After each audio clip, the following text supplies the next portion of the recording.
Sutton Mental Health Foundation provides a service on a weekly basis for anybody with a mental health concern or anybody with a history of mental health living in the borough. We provide well-being activities ranging from yoga to dance, mindfulness, art. We provide a service where people can come, they're not judged, it's very person-centred, and if they want, they can just talk to other peers and feel comfortable. We decided that we were going to do this exhibition at the back end of 2021.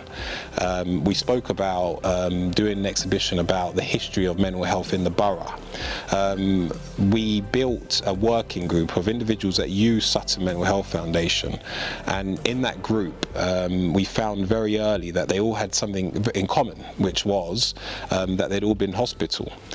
And week by week the term lucky would be used. And when that was pressed, it was like everyone would say, well, I'm lucky to have got out of hospital. The experience using hospitals, the trauma of going into hospital, not knowing if you'd come out of hospital. So that was where the idea of the lucky ones came from.